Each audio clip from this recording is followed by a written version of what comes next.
Hi, I'm Kathleen Jasper, and today we're going to be talking about routines and procedures in the classroom, how to establish them, how to practice them, and how to use them so you and your students have a better experience this year. Let's get started.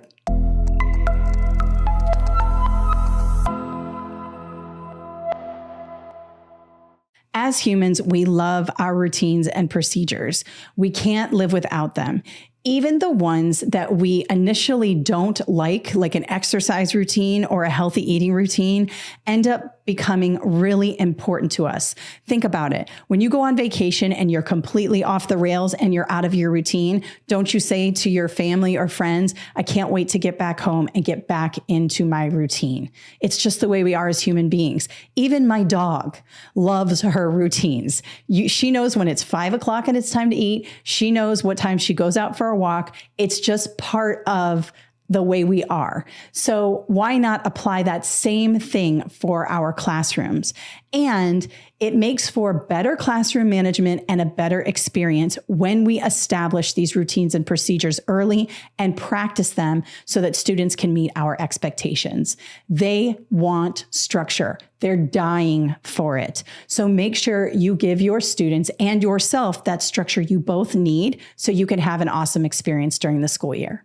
So how do we do that? It's a lot easier said than done. You've got 20 kids, 30 kids. Some of you have 80 or 90 kids if you're PE.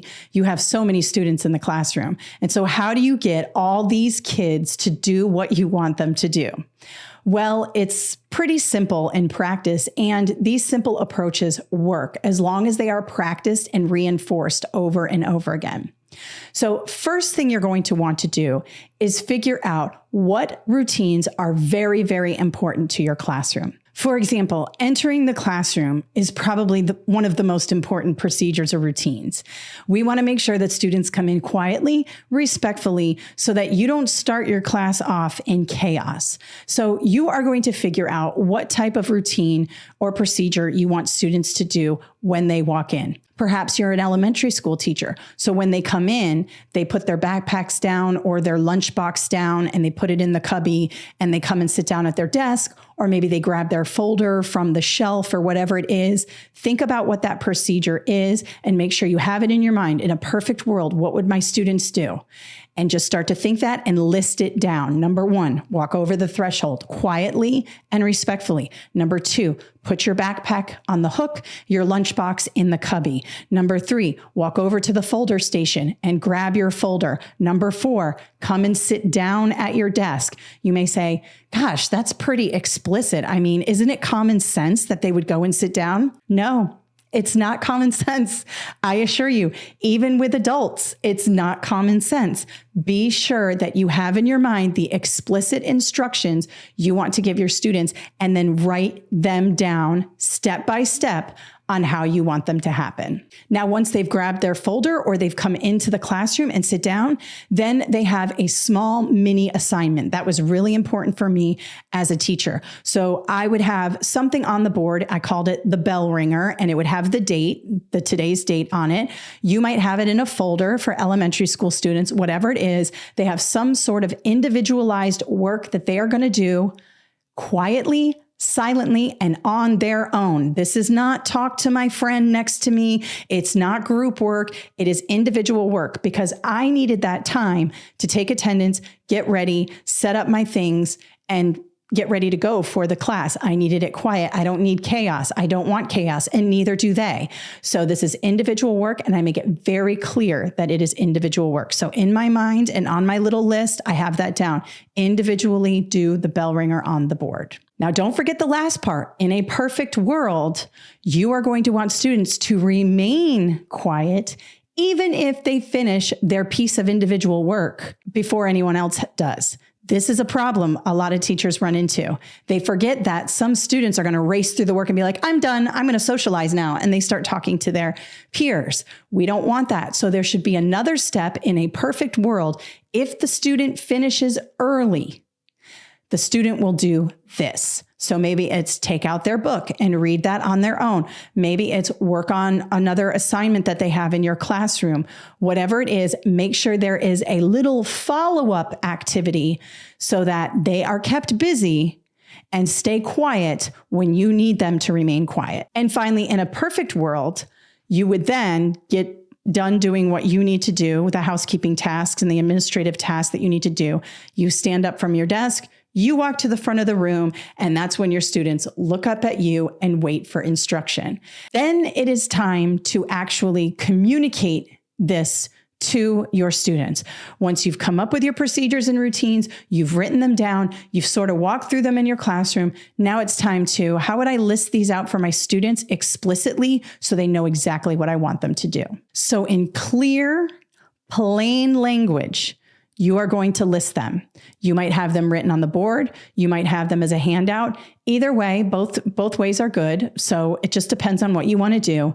You want to make sure that there is a step-by-step process for your students to reference when they are going through the procedure. Again, it's not common sense. We need to tell them exactly what the expectation is. The next part is you might model the procedure for the students.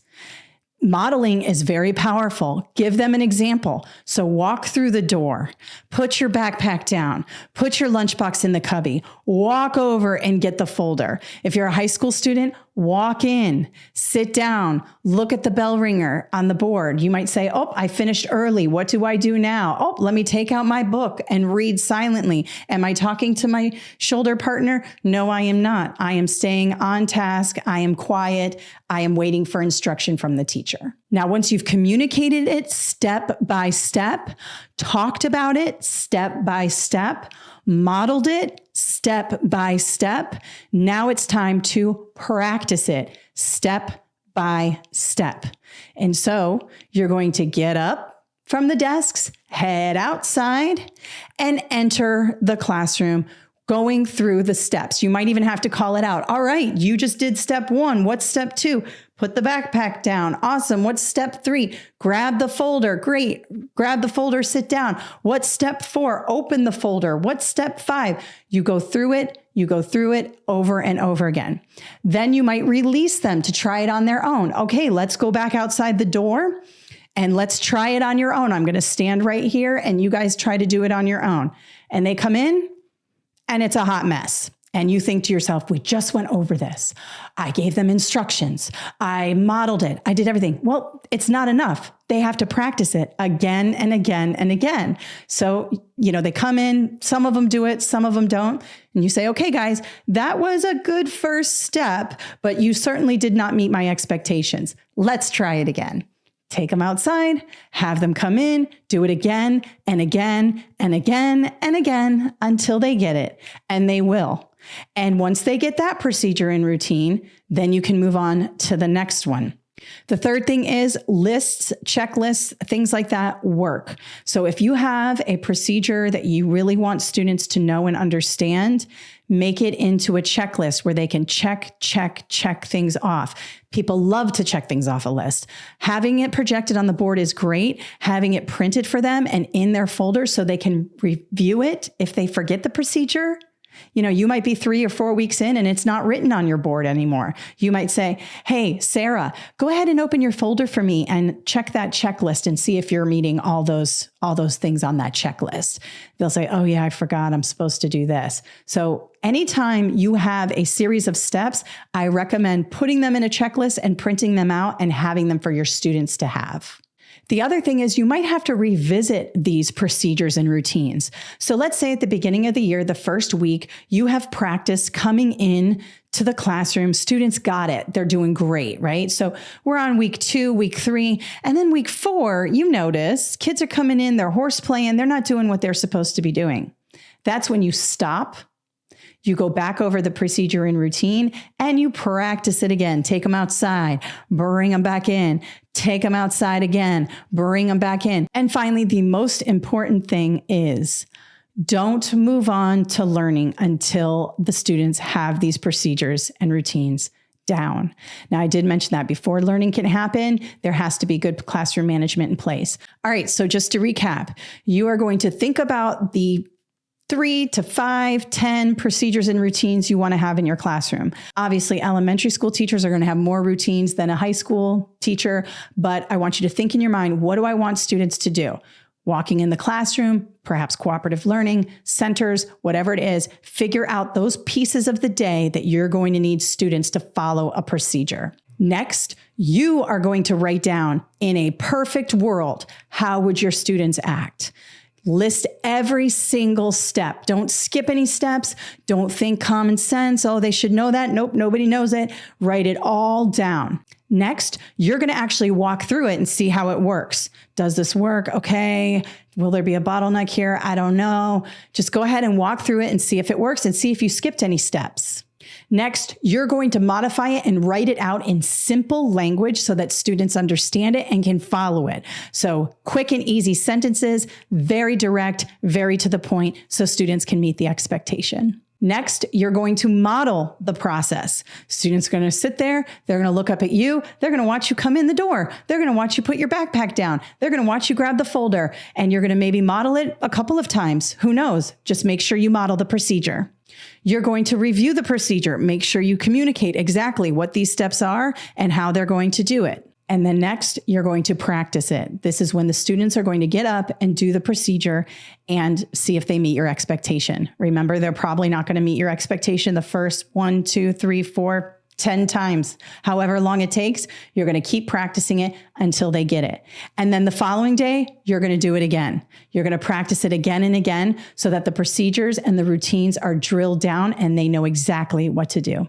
And then finally, you'll revisit these procedures and routines whenever needed. If students need a refresher, you will be there to help guide them during that process. Remember, this takes practice, and you might get a little pushback from students. That's okay. It's your classroom. You need to establish what you want students to do so they can meet that expectation.